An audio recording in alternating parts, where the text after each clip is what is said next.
મિત્રો આજે માત્ર 5 મિનિટમાં ઇંગ્લિશની એક પેટર્ન અને એ છે આઈ વોન્ટ ટુ. સિમ્પલ સાદા વાક્યો માત્ર 1-2 શબ્દો બદલીને તમે બોલી શકશો. તો સૌથી પહેલું વાક્ય છે તમારે કંઈક કરવાની ઈચ્છા છે તો તમે ઇંગ્લિશમાં વાપરશો આઈ વોન્ટ ટુ. જેમ કે મારે ઇંગ્લિશ શીખવાની ઈચ્છા છે, શીખવું છે, તમે કહેશો આઈ વોન્ટ ટુ લર્ન ઇંગ્લિશ. એના પછી તમારી ઈચ્છા છે, બોલો આ વાક્ય તમારે વિચારવાનું છે. શું કહેશે? મારે ભણવું છે, મારી ઈચ્છા ભણવાની છે.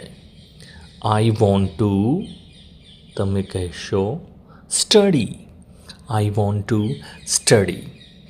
ચલો, કોઈએ વાંચવાની ઈચ્છા છે, મારે વાંચવું છે, મને વાંચવા દો, મારે વાંચવું છે.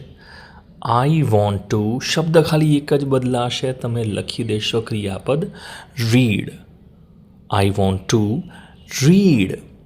એકદમ સિમ્પલ, સરળ રીતે કે મારી બોલવાની ઈચ્છા છે, બોલવું છે, મારે ઇંગ્લિશ બોલવું છે. આગળ શું મૂકવાનું છે? આઈ વોન્ટ ટુ તો મૂકવાનું જ છે.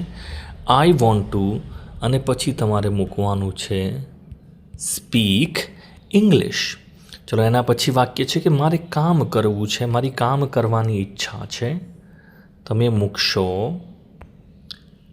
આઈ વોન્ટ ટુ અને પાછળ મૂકશો work. I want to work. Next તમે કહેતા હોય કે મારે ડ્રાઈવ કરવું છે, ગાડી ચલાવવાની ઈચ્છા છે, તો વાક્ય બનશે તમારું આઈ વોન્ટ ટુ અને પાછળ મૂકવાનું છે drive. I want to drive. Next વાક્ય છે કે મારે જમવાનું બનાવવું છે, જમવાનું બનાવવાની ઈચ્છા છે. આઈ વોન્ટ ટુ, તમે મૂકશો Cook. I want to cook. Next ઈચ્છા છે, પાણી પીવાની ઈચ્છા છે, તો તમે કહેશો આઈ વોન્ટ ટુ, તમે ક્રિયાપદ મૂકશો ડ્રિંક. ડ્રિંક, બરાબર છે, drink water. Drink water.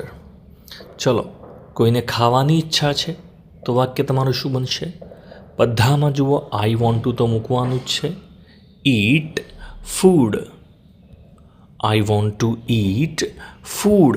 Next વાક્ય છે કે મારે તારી મદદ કરવી છે, મારી ઈચ્છા છે કે હું તારી મદદ કરું, તો તમે લખશો આઈ want to help you. I want to help you. Next વાક્ય છે કે મારે ઘરે જવું છે, તમે લખશો આઈ want to go home. I want to go home. બરાબર છે. નેક્સ્ટ વાક્ય છે મારે ઊંઘવું છે, મારે ઊંઘવું છે, ઊંઘવાની ઈચ્છા છે. જો સિમ્પલ રીતે આઈ વોન્ટ ટુ, તમે લખશો sleep. I want to sleep. Very good. Next વાક્ય છે કે મારે ખુશ થવું છે, મારે ખુશ બનવું છે, ખુશ રહેવું છે, મારી ઈચ્છા છે કે હું ખુશ થાઉં ભવિષ્યમાં.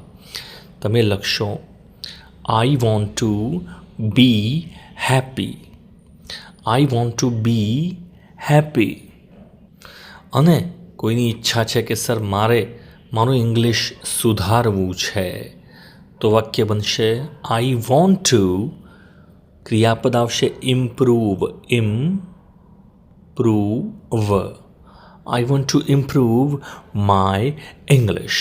તો આ રીતે એક જ પેટર્ન વાપરીને તમે 15 જેટલા વાક્યો બનાવી શકો છો. વિડીયો ગમ્યો હશે આશા રાખું છું, ચોક્કસથી કમેન્ટમાં મને જણાવશો. Thanks for watching.